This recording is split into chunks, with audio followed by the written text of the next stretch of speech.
Oi, gente, tudo bom? Olha a gente de volta aqui no podcast do Tech Club da Martech Co.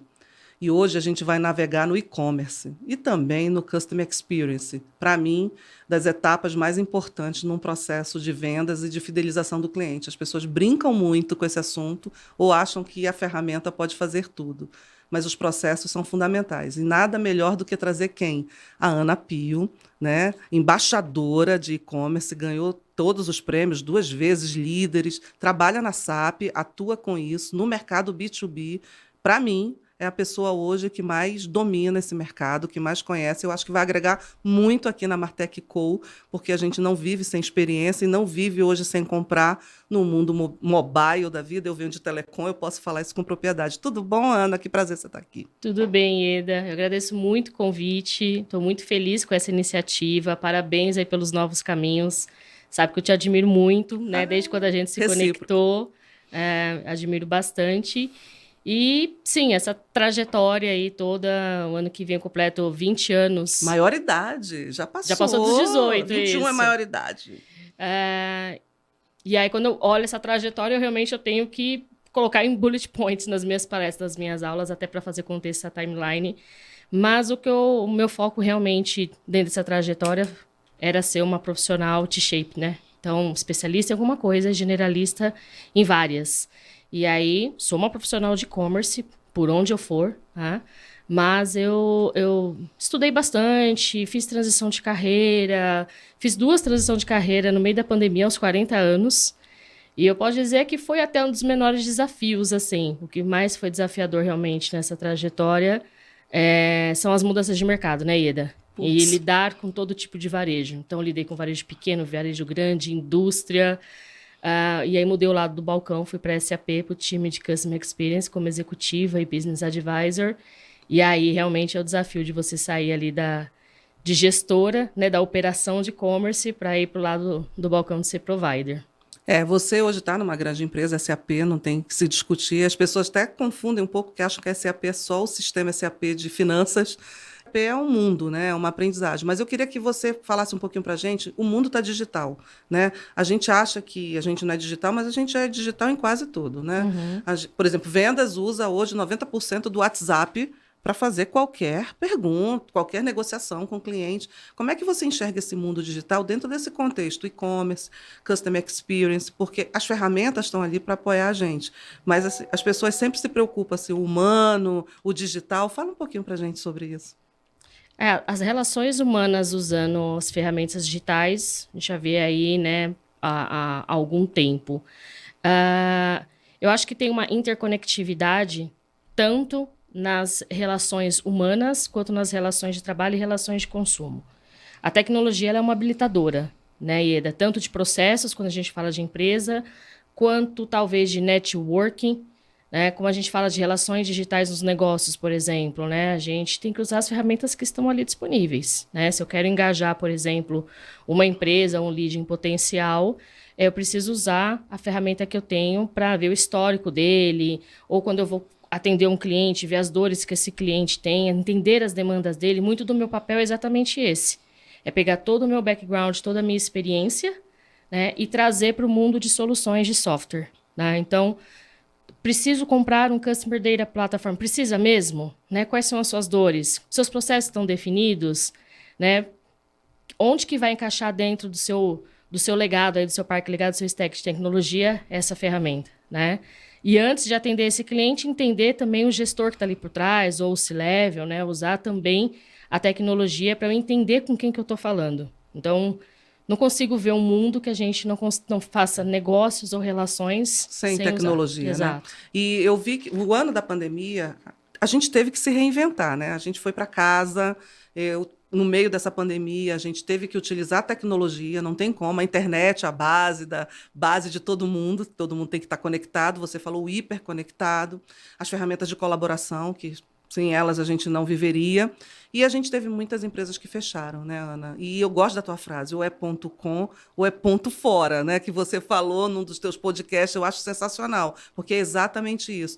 E o e-commerce foi, assim, a saída. O e-commerce tem uma trajetória enorme, se a gente for, eu fiz um post sobre e-commerce, você vai lá para trás, quando, começa com o primeiro produto que foi vendido, é uma trajetória enorme. E o e-commerce hoje é presente na nossa vida. Então, eu queria que você falasse um pouquinho sobre isso, pós-pandemia, e esse perfil do consumo hoje no e-commerce que mudou, não Uhum. tem volta. Como é que você poderia explanar um pouco aqui para o nosso público?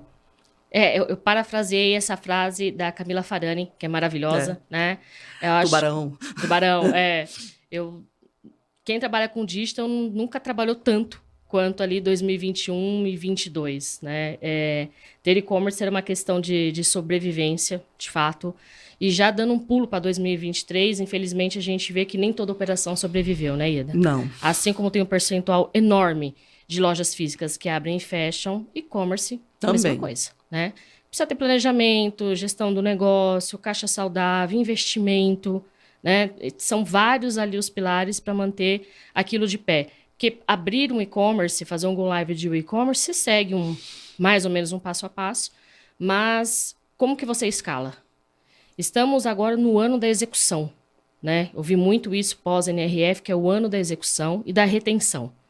É É difícil, hein? difícil, Ano difícil. Um ano difícil. bastante desafiador. É, Mas eu vejo que a gente precisa agora realmente aplicar todos os conhecimentos, que a gente precisa fazer estratégias que sejam factíveis com aquele público que você conhece. perfeito. A antiga persona, né, que a gente mapeava uma persona ali, talvez tenha caído por terra dentro daquele conceito inicial, porque, como você falou, mudança de comportamento de consumidor. E não só de geração. Já ia falar da Nós, geração, isso. A nós pessoa como acha que consumidores, nós mudamos, né? mudamos. Influenciado por algumas gerações, sim, dessas que geração Z, Millennials, Alpha, como nossa própria perspectiva depois da pandemia. O cliente, o consumidor e nós somos, ficou mais exigente. E ele entendeu o poder dele como cliente. E ele entendeu o poder de consumo dele. Ele repensa duas vezes em comprar aquela bolsa, porque depende da experiência, se há sustentabilidade naquela produção. Perfeito. E você ter o reuso está na moda, né? Que é o que você está falando aí. É o reuso. O reuso é fundamental. E quando a gente olha o e-commerce em si, e a gente vai navegar também pela experiência, que eu gosto muito do conceito, porque tudo é experiência. Se a experiência for boa, o canal que você vai usar vai funcionar. Né? Se você sabe aonde aplicar, porque o e-commerce depende de um conjunto de fatores. A estratégia de mídia, né? As campanhas que você vai fazer para engajamento, esse público, porque senão as agências ganham, o Google ganha e a gente não atinge, né, esse público. E o pessoal fala também, eu sou ainda não muito adepta ao metaverso, eu ainda Uhum. tenho um pé atrás com o metaverso, mas eu sou adepta à realidade aumentada e à realidade virtual, porque eu acho que a experimentação traz você para aquele momento, né, de compra. Fala um pouquinho sobre isso. O que você acha sobre o uso da realidade aumentada, o uso da realidade virtual? Eu trabalhei com alguns projetos com isso e é uma aventura, né, isso. E o e-commerce poderia ter mais isso. Eu acho que os e-commerce estão muito padrões já. Você compra aquele carrinho, é a mesma coisa, não tem uma novidade. Então, como é que você vê essa reinvenção do e-commerce também? Eu lembro que você comentou comigo desse projeto, eu achei sensacional. Eu sou entusiasta do metaverso desde que traga realmente essas tecnologias que são tangíveis. A gente falava muito de metaverso um ano atrás. Você vê que Perfeito. já Deu uma deu parada. uma parada, entrou inteligência artificial. Isso. Às vezes, o que me deixa receosa, né, com o futuro do e-commerce é exatamente o quanto os gestores, tomadores de decisão, eles estão preocupados mais com esses termos hypados de moda do que com a execução, não Isso é? aí. Eu adoraria fazer uma experiência de compra, preciso de um vestido preto longo para hoje à noite, né? E eu usar um voice commerce, falar com uma Alexa, projetar numa tela, uma parede branca na minha casa, eu entrar dentro de uma loja de moda, e-commerce de moda, me colocar ali à frente, ver como o vestido vai ficar em mim, ou comprar um sofá, né? São poucas ainda as lojas que oferecem que você veja o sofá ali na Perfeito. sua sala, né? Isso. E isso me parece, no campo da tecnologia, tão tangível, tão provável, possível de desenvolver essa tecnologia, por que não? Né? Por que não aplicar isso agora? Por que não realmente a gente não dá um passo a mais no e-commerce? Você sabe que o Brasil, a gente replica o que é feito nos Estados Unidos e na China. Eu sei. Né? Quando que vamos criar as nossas novidades, né? O nosso próximo passo? Eu acredito muito ainda, embora esteja ainda pausado, ou espero que as Big Techs não tenham desistido de desenvolver essas tecnologias que levam a metaverso, ou realidade aumentada, ou realidade virtual, porque, como você falou, Customer Experience ele está em tudo. Em tudo. Em tudo. Você sabe, Eda, que Customer Experience é bem amplo o tema, né? Mas ele tem 3 pilares importantes, que é do emocional, do sucesso e do esforço. O emocional é aquilo que você ganha ou perde o cliente. Se ele não tiver uma conexão emocional contigo, você pouco, né, vai conseguir ali a não fidelização. Deu match, né? Do esforço. O cliente precisa ter o mínimo de esforço possível em todas as interações dele. Pense Menos você... dor, né? Menos dor. E sucesso, ele tem que ter sucesso em todos os pontos de interação com a tua marca. Eu fico pensando bastante nesse pilar do esforço. Do quanto tenho que me esforçar para que eu enxergue, né, um sofá de 2,20 m, cinza, na minha sala, que eu coloquei uma decoração industrial. Você acaba indo na loja física com a sua fita métrica e vai medir para ver se aquilo realmente, porque você poderia ter uma visão. E quanto que esse varejo tá preparado para me dar uma experiência ali, não é? Então, assim, precisa ter um ponto de convergência entre o físico e o digital. A gente fala tanto de omnichannel e pensa que é só sobre canal. Né, canal de venda, o canal de atendimento. Não, o Omnichannel também é sobre experiência. É sobre experiência. Não, você é professora da aula aqui, isso é maravilhoso. Professora da SPM também, né? Então, não temos como não ter aqui o teu conteúdo. Essa questão da omnicanalidade, eu escuto pelo lado da tecnologia, as empresas assim, nossa, é muito caro. Na parte de implementar um Omnichannel, tecnicamente, eu sei o quão é complexo. Né? Porque eu não posso só pegar a voz, um 0800 e linkar, ou só pegar um call center que fala com o cliente e linkar, ou só pegar minhas mídias e linkar. É além disso, né? Sim. É além. E é o que você falou, esse pilar. Se tem esse sofrimento, é complicado. E parte desse sofrimento, a gente joga... Se eu for no pós-venda, ele vai dizer, mas o vendedor ou o e-commerce não vendeu isso corretamente. E aí eu estou entrando em Customer Experience, que não importa o canal. E aí a gente tem que entregar algo torto, que vai para uma implantação, que vai para uma logística, não cumpre um SLA. Eu tenho vários gaps no decorrer dessa esteira. Sim. Eu chamo esteira, porque vem da engenharia, mas a jornada, né? Que gera um backlog e a gente fica com aquele problema. O e-commerce fica com aquele desenho bonitinho dizendo etapa 1, etapa 2, etapa 3, etapa 4. Mas, muitas vezes, na hora que chega o produto, não veio naquele prazo, a gente tem vários problemas. Então, como é que você vê o pós-venda, essa importância do pós-venda, que também é uma área que as empresas remuneram bem menos, né? São pessoas com menos remuneração, mais os de vendas, não tem uma motivação, por exemplo, para ser uma pessoa que faça aquele atendimento fim a fim, também faça parte do grupo. Como é que você enxerga essa importância do pós-venda? E eu já entrando em Customer Experience. Sim. Alguém dentro da empresa precisa ser mapeado ou responsabilizado sobre entender a jornada do cliente. Precisa o tempo todo ali refazer todos os passos do cliente para ver onde que tem ponto de ruído, ponto de fricção, ponto colaborativo internamente no back-office ali da operação. Né? Alguém precisa rever isso o tempo todo, né? Isso sim é melhoria contínua. Quando o pós-venda ele é ruim, a retenção sua foi embora.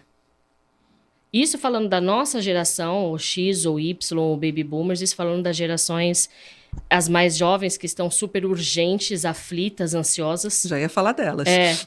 E o que eu vejo muito quando eu atendo empresas de médias a grandes, né? Que falta? Os 3 pilares de qualquer negócio, Ieda. Pessoas, processo e tecnologia. E tem um pilar agora a mais no sucesso de negócio, que são dados. Né? A gente pode falar deles depois. Cultura data-driven, está no auge. Mas pessoas, processo e tecnologia. Então, atendo empresas, muitas vezes, tanto fora ou dentro da empresa que eu trabalho, que não tem seus processos definidos, incluindo essa parte de customer service. E não tem a tecnologia adequada também para atender. Quem aqui não se irrita com dar o CPF pela 3ª vez quando você vai ser atendido? Você digitou seu CPF, você tem que repetir seu CPF, talvez ali no meio da interação seu CPF de novo.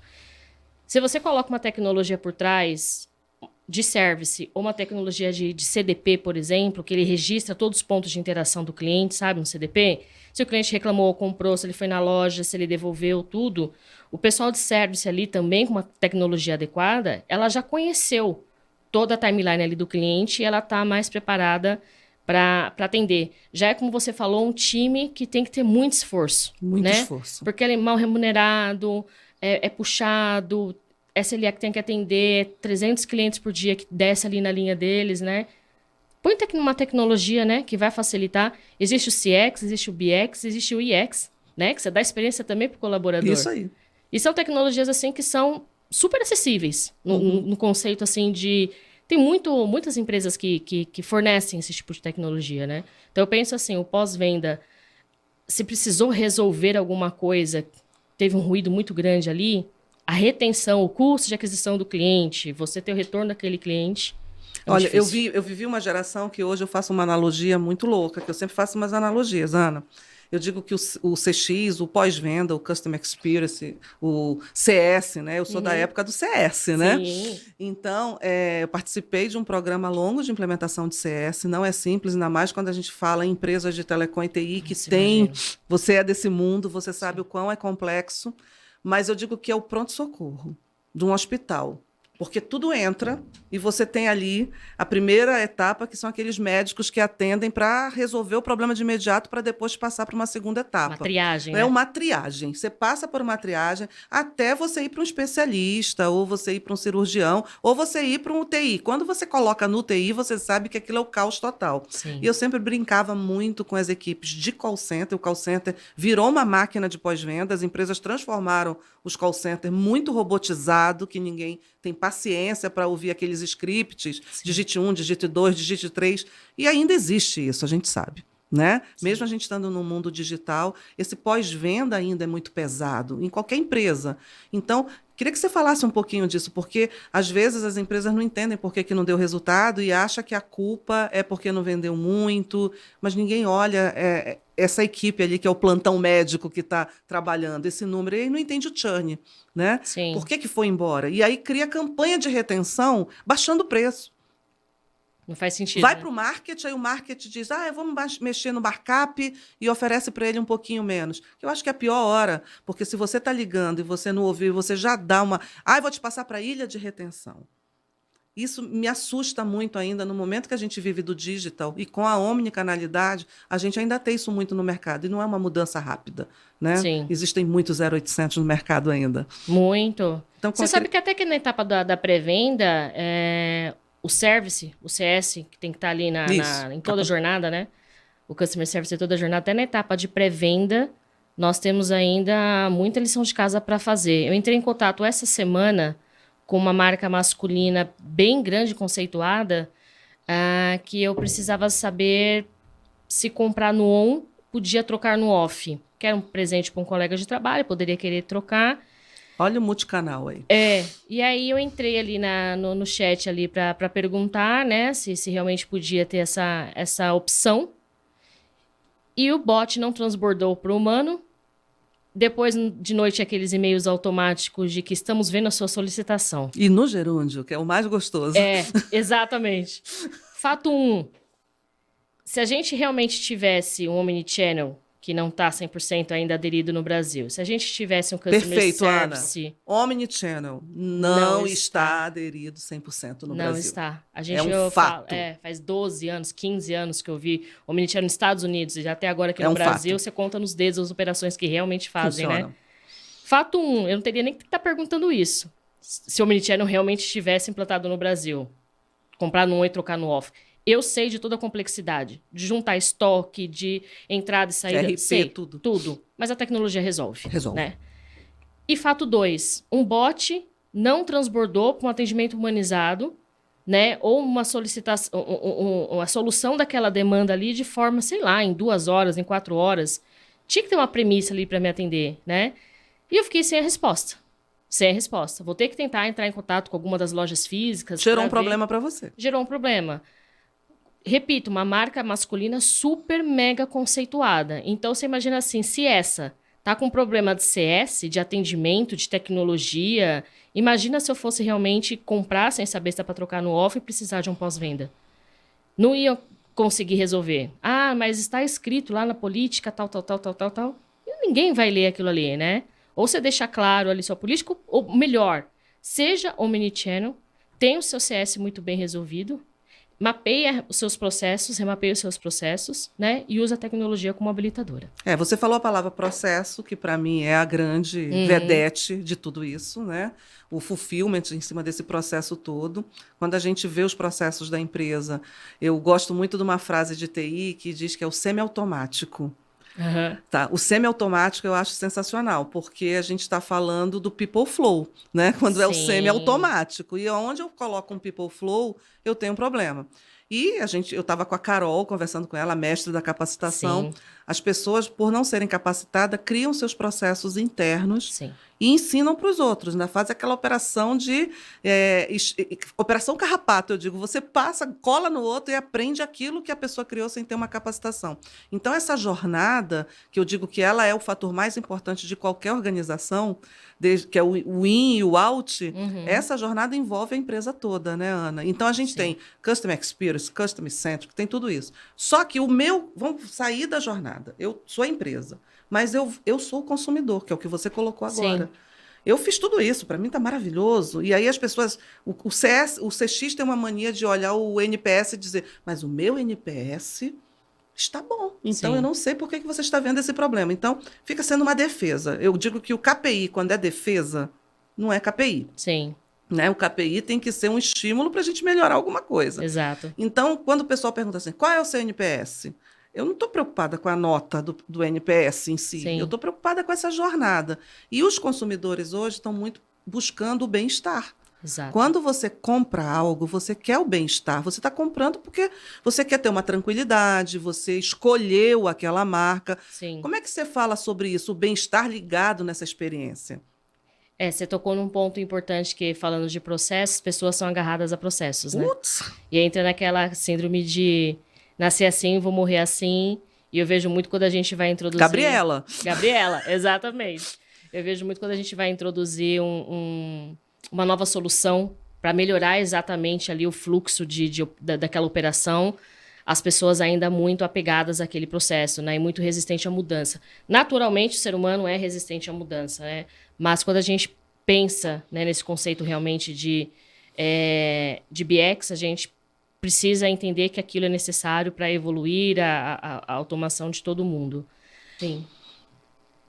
E aí, quando a gente pensa no bem-estar, e realmente há uma pequena confusão entre CX e CS. isso, Não é? perfeito. Uma pequena confusão ali. CX é na percepção do cliente como que foi o bem-estar dele.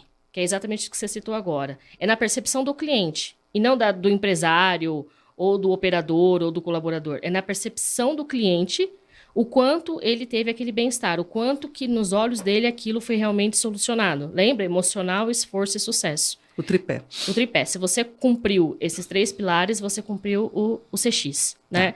E o CS do Customer Success ou Customer Service é realmente o pós, que pode também ali atuar no pré, mas é aquilo exatamente que você fala para evitar entrar na ilha de retenção quando há o risco de churn. Porque aí toda aquela estratégia que você colocou de valor agregado, a sua automação de marketing, o seu propósito de marca, quando você tenta reter um cliente, evitar o churn, trazer ele de volta com 50% de desconto, com qualquer outra ação, cadê tudo aquilo que você construiu antes, né? Eu acho que precisa ter muita sinergia. A moeda virou preço. Virou, exato, né? E a gente está consciente do nosso poder de renda, do nosso poder de consumo. Todo mundo gosta de um desconto, de algum tipo de gratificação. Mas estamos num momento hoje, numa era que a gente percebe, que a gente tem percepção sobre qualquer atuação de qualquer marca, né?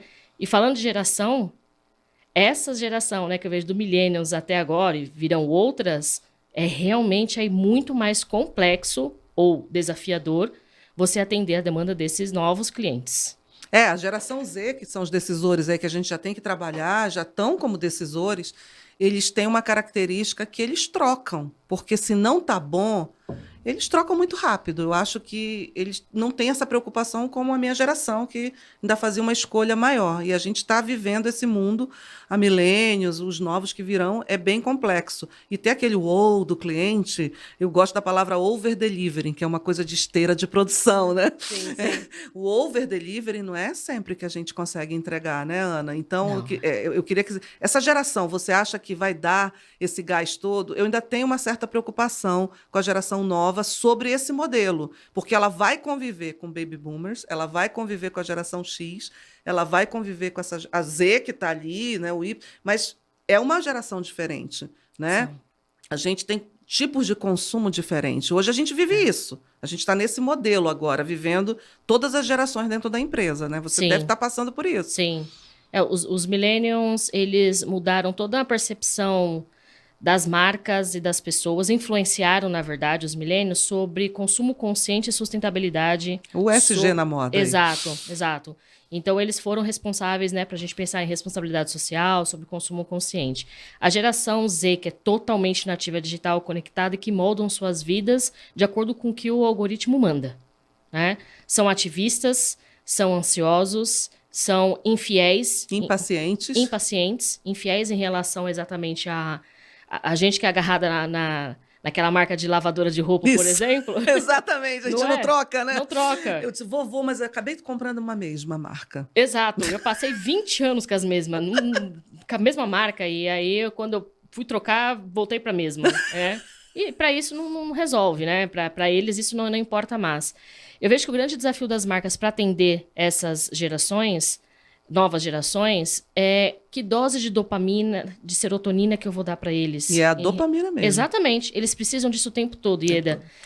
É o mal de Parkinson da nova geração. Exato. Eles precisam realmente... Não adianta você oferecer um fone de ouvido super tecnológico, high level, se você não entregar para ele alguma imersão, alguma gamificação, alguma comunidade, formação de comunidade, que eles são muito disso, né? Formação de comunidade em volta dessa marca de fone de ouvido, você não ganha.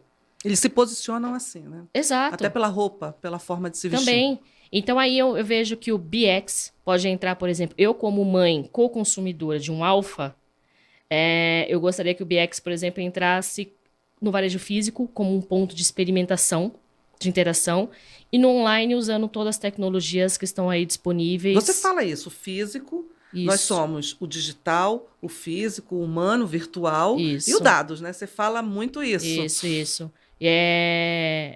O virtual realmente eu espero que aconteça, né? Porque precisamos resolver primeiro o físico e o digital, né? Para que o virtual realmente ele chegue e não seja como uma NFT que você não ouve mais falar, né? Não seja mais algo hypado aí que sai de moda. E eu lido muito com o mercado B2B, né? Você sabe disso, você falou é o meu mundo também. É o seu mundo, o mundo das pessoas que eu entendo que você vai trazer aqui também. E o que a gente vê hoje é que os compradores B2B, eles são dessa nova geração agora, né? Porque, obviamente, as pessoas da nossa idade ou os compradores antigos vão subindo, né, de cargo, vai tendo uma senioridade, ou vão se aposentando, né, enfim, e vai surgindo as novas gerações aí de 30 e poucos anos, 20 e poucos anos, como tomadores de decisão. Os decisores que estão entrando aí, isso aí. E eles querem, por exemplo, quando falando de e-commerce B2B, por exemplo, eles querem ter a mesma experiência de um B2C. Eles querem comprar daquela indústria B2B no portal B2B como se estivesse comprando numa Amazon, no Mercado Livre. Que é a mesma experiência. E não mais aquela tela de login que não tem foto, não tem descrição. Não, eles querem comprar como se tivesse uma experiência B2C também. Então, ainda são essas doses de satisfação de, nossa, vou entrar nesse portal quadradão, chatão, sem fluidez, nada para comprar. Não, eles querem comprar como se estivesse comprando. A navegação que eu falo, o float do passado, do e-commerce, essa usabilidade, essa geração nova. Você falou nessa questão, me lembrou, eu conversei com o Marcelo Boldrini, né? Ah, maravilhoso. Né? Eu conversei com ele, e aí a gente estava falando sobre isso, sobre o digital. E ele deu até um exemplo do Nubank, que os bancos digitais não surgiram para fazer uma coisa diferente. Eles simplesmente foram no processo que não funcionava, que era o pós-venda. Verdade. E eles fizeram o aplicativo em cima dessa navegação e por isso que virou o sucesso do banco digital ser tão bom. Olha que coisa interessante. Então, quer dizer, Se você olha hoje os grandes bancos, né, o C6, Sim. qualquer um deles, o que você tem é a rapidez da navegação ali, É. né? Porque os produtos financeiros são os produtos financeiros. Você pega Os uma taxa mesmos. melhor, você vai correr mais risco, menos risco, mas é uma decisão sua. Mas ele se baseou na experiência, no processo de pós-venda para virar um banco digital. E isso é muito bacana, porque ele se baseou na dor, né, Ana? Sim. E aí, quando a gente olha a Sociedade Brasileira de Varejo, eles sabem que as empresas. O varejo, eu acho que é o carro-chefe ali, porque ele vende para o B2C. Sim. Né? O B2B2C, mas é o B2C. E o B2C, eu estou falando de um mundo gigante de pessoas que eu tenho que fazer análise de célula semelhante, não tem jeito para eu chegar naquele público. Aí a estatística tem que me ajudar. Eu tenho que usar a inteligência artificial, eu tenho que usar dados. E a Sociedade Brasileira de Varejo diz que ainda vai crescer 70% o e-commerce. Bom, né? Mas como Sim. você falou, tem que se reinventar. Queria que você falasse um pouquinho sobre isso para a gente. De todas as tendências, eu vejo que o Omnichannel, como a gente falou, ele precisa realmente fincar com qualidade, né? Ele precisa realmente entregar o que ele se propõe.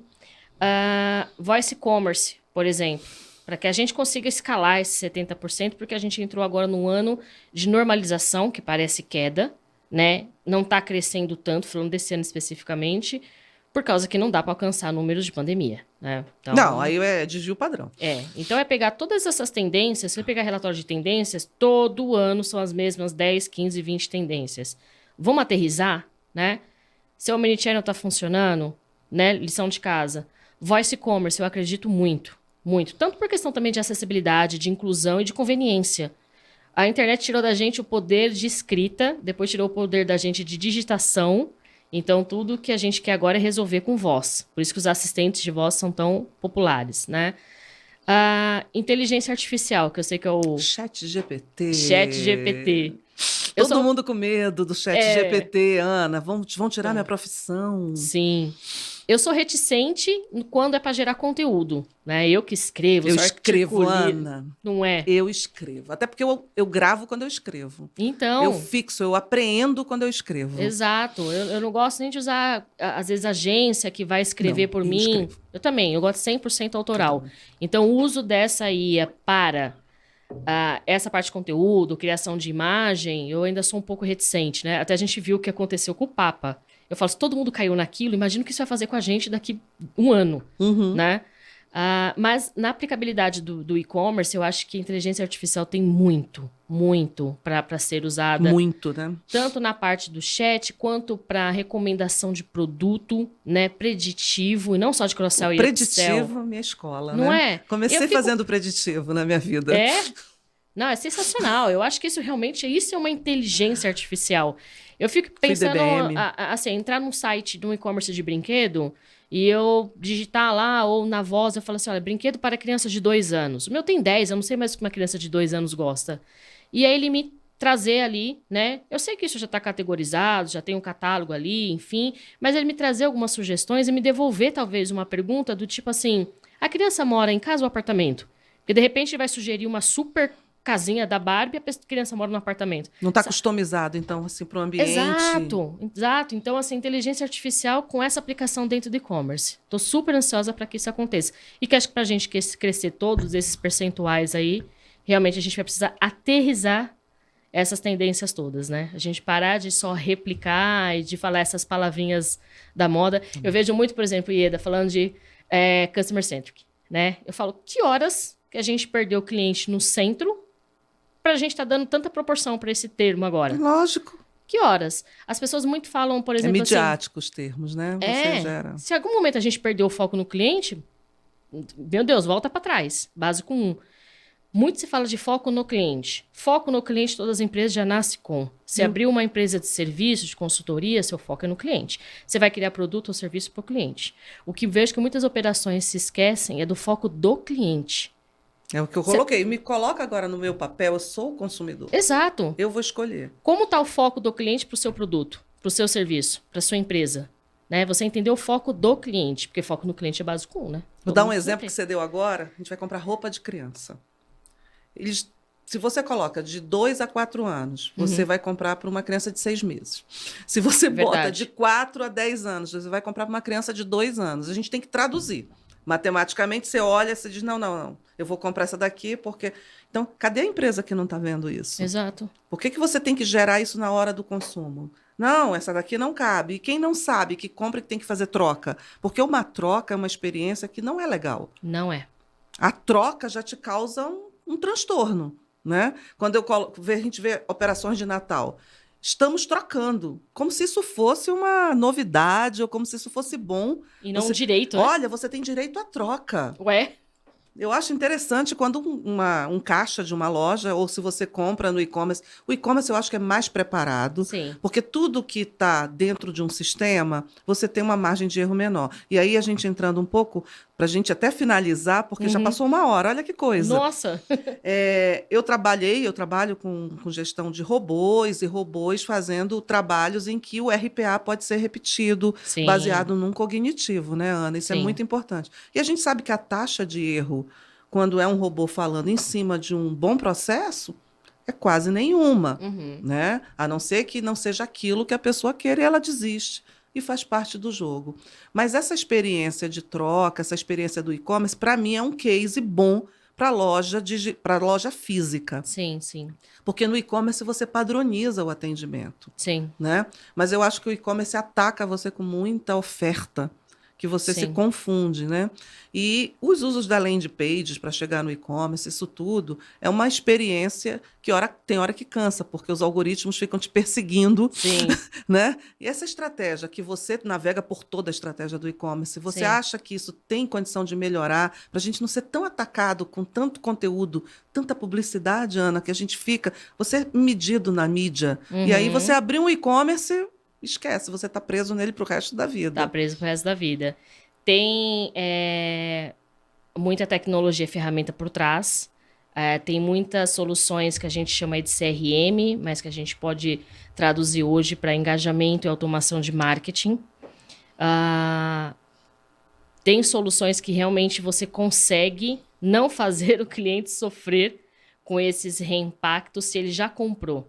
E olha, eu comprei também recentemente uma capinha de celular que você põe com o cordãozinho. Sabe quando você vai para evento, você quer só carregar o celular? Eu tenho uma que eu comprei. É prática. Isso. E eu comprei sendo impactada ainda por ads no Instagram, impactada. Eu printei, mandei para a empresa, eu falei, vocês estão gastando dinheiro comigo, eu já comprei 2, né? O algoritmo pede não tá legal. Pede para sua ferramenta, sua agência, seu gestor de ads aí realmente tirar esse nó de que, ó, a Ana comprou, retira ela do fluxo, né? Isso remete também para a gente bastante análise de dados. Se isso está dando algum tipo de erro, tem alguém também, talvez, por trás ali, um algoritmo ou um código, alguma coisa que não está funcionando direito, né?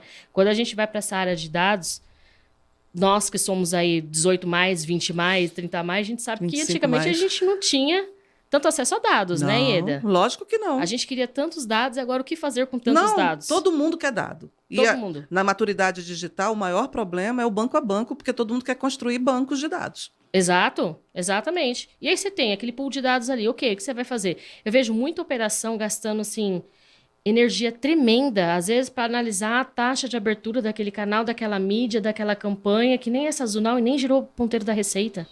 Muitas vezes, falo de uma forma macro, tá? Para não generalizar. As empresas precisam criar sua própria cultura de captação, consumo, orquestração e uso de dados. Às vezes você só precisa de 3 dados. Os autorrelatados, que é quando você põe seu e-mail, seu endereço ali, né? São seus dados que você colocou. Os seus dados de engajamento, o que você comprou, quando que você comprou. Mas tem 3 mil indicadores. E os seus dados comportamentais, né? Então, autorrelatados de engajamento e comportamentais. Você cruzar esses dados aqui, você vai conseguir afiar o seu machado, seus machadinhos ali, muito mais do que ficar olhando um painel de dashboard com indicadores coloridos, onde aquele KPI e aquele key que nem gera a receita para tua empresa. No passado eu usava o RFV, eu fazia na mão. Nossa! Eu fazia na mão. Com a melhor ferramenta do mundo, Excel. Excel, amor, na mão. Recência, frequência, valor, a gente mapeava o cliente, né? Não é tão distante, tem gente que ainda usa até hoje. Tem, não, e funciona. E funciona. Desde que você usa assim, sabe? Eu tenho pânico realmente, assim, de gestores, de líderes que fica atrás desse painel coloridinho e aí manda a equipe fazer e nem vive a estratégia, nem vive a dor lá na ponta, né? Ah, não, a gente tem esses dados aqui. Eu ouvi recentemente que a Amazon, toda reunião ela coloca um dado na mesa, não é um dado de brinquedo não, é um dado real que eles falam, o que a gente vai melhorar aqui hoje? Como que a gente vai sair desse dado aqui para um melhor? É verdade, eu já fiz uma reunião com a Amazon, tinha 3 assuntos. Sério? É Sério, assim, não é? eu participei. Então. É verdade. E a Amazon é a Amazon, né? Então é uma baita inspiração pra gente exatamente falar assim, é um dado, 2 dados, 3 dados que você precisa resolver, né? E não ficar perdido ali numa sopa de letrinhas. As reuniões de 4 horas, 3 horas, Nossa. 2 horas, em que você abre o dashboard com aqueles KPIs lindos, né? E aí a gente queria saber assim, vendeu quanto, né? Cancelou quanto. Vamos trabalhar com assinatura, que a gente tem que olhar isso quando você trabalha com assinatura. O resto você está ali olhando, mas... Então, eu acho que as áreas de Business Analytics ainda geram muitos dashboards. Dashboard é uma coisa bonita, né? As pessoas Sim, gostam de ter aqueles gosto. mega painéis e ali você toma decisão em cima desses painéis. É isso. É exatamente isso. Já parou pra pensar assim, que todos aqueles KPIs que a gente acompanha há 20 anos nunca mudaram? Ninguém cria um novo, ninguém pode falar assim, olha, não sei, quick wins, ganhos rápidos. Vamos criar um Tem até KPI. sistemas, fica verdinho, verdinho, aquele tá exato. sempre verde. Verde o ano todo. Mas ele tá ali, aparecendo. Aparecendo. Então, precisa de uma disrupção, de uma revolução digital. É isso né? que eu queria falar. Você não fala transformação digital. Não. Você fala revolução digital. Fala exato. disso um pouquinho. A revolução digital, porque transformar é você tirar uma coisa de um estado para outro, de um cru para um cozido, né? Revolução é cultura. É você realmente fazer as pessoas desagarrarem do processo, fazer elas estarem inseridas na estratégia. O mundo mudou com muitas revoluções, né? Exato. Ninguém gosta de top-down. Ninguém gosta, vai ter um e-commerce aqui, eu atendo dou muita mentoria e muitos gestores com essa dificuldade, né? Ah, é top-down, eu tenho que montar... Nas aulas mesmo, pessoas em estado, assim, receoso, tipo, não, vai ter que ter o portal B2B lá, mas espera aí, vai ter como? Já deram alguns passos para trás, né? É uma revolução digital, né? Engloba muita coisa, além só de baixar uma plataforma de e-commerce, tirar o pallet ali e vender de 1 a 1, né? Envolve muita coisa. Hashtag fica a dica, os conteudistas que só falam de transformação digital, fica a dica da Ana. É isso aí. Revolução digital, que é bem diferente, Bem né, diferente. Ana? Muito diferente. Pô, agora eu sei que você tem um lado também de trabalhos relacionados à mulher. Hoje você postou. Eu queria que você falasse um pouquinho, mentorias, que eu acho que isso, assim, é sensacional. A gente faz um trabalho por fora que dá um prazer. Fala um pouco. A gente tem a sorte de poder trabalhar com propósito, né, Ieda? É isso aí. É para pagar boleto ainda. É para pagar boleto, mas tem que ter. Tem que ter, né? Os nossos pais não tiveram vou chamar de sorte, de não poder, às vezes, trabalhar feliz. Tinha que trabalhar porque tinha que pagar boleto e pronto. Hoje a gente pode, né? Um dos meus propósitos, realmente, é que mulheres encontrem um mato menos alto, né? Eu, você, várias outras mulheres capinamos bastante. Mas ainda tem mato. Tem mato. E tem trabalho com tecnologia, você também trabalha com tecnologia, a gente sabe que é extremamente masculinizado. Masculinizado. Né? Bastante. E aí eu sou embaixadora pelo 5º ano consecutivo de um projeto incrível que chama Mulheres no E-Commerce. Né? São mais de 30 mil mulheres. Quase me inscrevi hoje. Se inscreve. Eu fui lá, deixei a página aberta, se você olhar aqui no meu celular, me deu uma vontade de me inscrever. São grupos de WhatsApp que as mulheres se autoajudam, tiram dúvidas, né? São 10 grupos de WhatsApp, são eventos que a gente tem, todos os eventos de e-commerce, dos grandes a outros, a gente faz mais também pocket eventos, para realmente a mulherada se empoderar a fazer o seu caminho dentro da tecnologia. Então, Mulheres no E-commerce Feminina, como a gente chama, nasceu para isso. Fora disso, eu também sou mentora de carreiras, né? Então, pelo mesmo motivo, né? Eu não quero que as mulheres sofram as dores que eu sofri. Não que a gente dá um caminho pavimentado sem dores, porque a jornada é individual, né, Ieda? Cada uma vai ter a sua... Mas se eu posso orientar, né? Que dentro do corporativo ou da sua vida pessoal, né, elas consigam conciliar ali alguma coisa, passar alguns obstáculos, também estou à disposição. E pode parecer frase repetida, mas a gente ainda tem poucas mulheres nas direções, nos comandos, né? Eu fiz questão de trazer mulheres aqui, fortes. Maravilhosa. Porque eu acho que a gente é mulher, então a gente tem que deixar claro isso, que a gente é competente, a gente é capaz. Isso. E não é porque a gente é mulher que a gente não pode gostar de matemática, por exemplo. Exatamente, né? Somos multipotenciais, os homens são nossos aliados, aprendam muito. todos os dias com ele. Eu trabalho numa empresa que, embora tenha presidente mulher, presidente América Latina SAP mulher, é um a SAP exemplo, tem a Adriana Arolho, a Cris Palmaca, que são super referências, mas ainda é 70% homens, né? Porque realmente, assim, você vai demorar 300 anos pelas pesquisas, chegar em alguma igualdade de gênero, meu né? mundo que eu venho, Telecom todo, Também, né? 75% homem. Mas são vitórias, a gente vai conquistando, a gente vai tirar o mato. Não pode parar. Não pode parar. Gente, sensacional, Ana. Ficaria com você agradeço. aqui ainda umas 3 horas, porque você tem tanto conteúdo, e assim, é um aprendizado. Eu sigo tudo que você escreve, eu leio, Obrigada. eu reposto, eu passo para o meu grupo, eu passo para o pessoal da Martec, Obrigada. porque você faz a gente refletir. Obrigada. E essa reflexão é que faz a gente mudar a forma de pensar. Não é só ler e aplicar aquele comportamento, né? Sim. O Silvio Meira tem uma frase que ele fala sempre que a gente já é... Não existe esse negócio do físico e do digital, porque no momento que eu ponho o dedo na tela, eu já sou digital. Sim. Eu já sou, de alguma forma, virtual. Eu acho que essa é a forma importante. Aí eu queria ouvir de você a nossa frase da Martec, que eu falo em todos os meus podcasts, no Spotify, que eu sou... Às vezes eu faço algumas provocações, mas ser digital não é opcional? Não é opcional. Eu acho que passamos do modo sobrevivência para um outro patamar já. Eu tô fazendo um trabalho até para um cliente B2B que passa daquela etapa de convencimento dele ser digital, né? Ele sair do offline, e é bem custoso e desafiador. Nossa, foi suado. Foi, e eu tô lendo uma pesquisa da McKinsey muito boa, que chama, acho que é Pulse B2B, e ela, desde 2016, até agora, eles fazem a mesma pesquisa. E na visão dos analistas ali, eles falam que a porta está se fechando para quem não quer ser digital, Ieda. E não é porque vai sumir a tecnologia, é porque os compradores, os clientes, vão punir quem não é digital. Se você não é digital, eu vou deixar de comprar de você. Você vai ser excluído. Exatamente. Então, ser digital realmente não é opcional. Você tem que estar, porque senão os clientes vão te punir dessa maneira de... Não é a marca que eu vou comprar. Não é sobrevivência.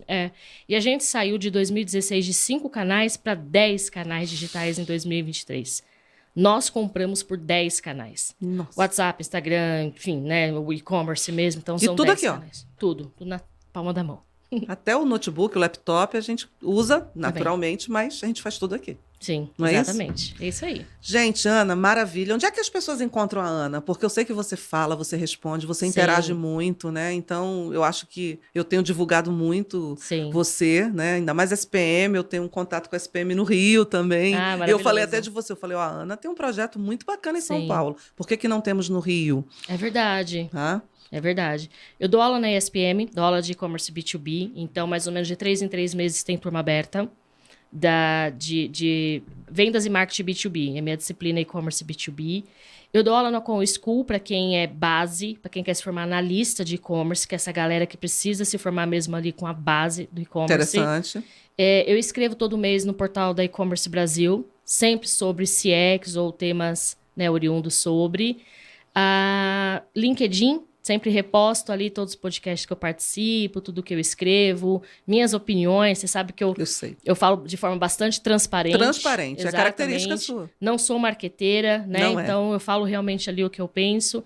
E no meu LinkedIn também tá fácil de achar. Ana Pio é bem simples de achar. Bem simples. Isso. Nossa, a Ana, assim, me deu uma experiência quando a gente se encontrou, fizemos aquela palestra, mudou um pouco a minha vontade de empreender, tá? Ali eu comecei a pensar. Você, Fê, eu comecei... Gostei disso, me deu aquele tesão que a gente fala do negócio, porque a gente pode produzir em qualquer lugar. É isso que eu falo, desde que você queira e tenha paixão, né? Exato. Mas tem que estudar. Tem. Não pode deixar o estudo, né? Você como docente tem que estudar, né? Tem o tempo todo. Não é só ler o prefácio. Não, atualizar o tempo todo. O tempo todo. É um prazer estar com você aqui. Obrigada. É um presente para a Martec, para os nossos patrocinadores também, que a gente tem uns que eu falei de você. Então, a gente agradece muito. E a gente vai falar de novo, né? Eu acho que eu vou fazer um bate-papo a 3, hein? Gostei. Gostou? Eu, você, Carol e Fernanda. Maravilhoso. Olha isso, vou falar com elas, hein? Perfeito. A gente vai fazer um bate-bola bom aqui, hein? Já tá aceite, já. Gente, foi mais um podcast e sigam a Martec Co. A gente tá no hashtag Martec Co ou no @Martec Co e o nosso podcast, o Tech Club, está no YouTube. Obrigado, gente. Bye. Até mais.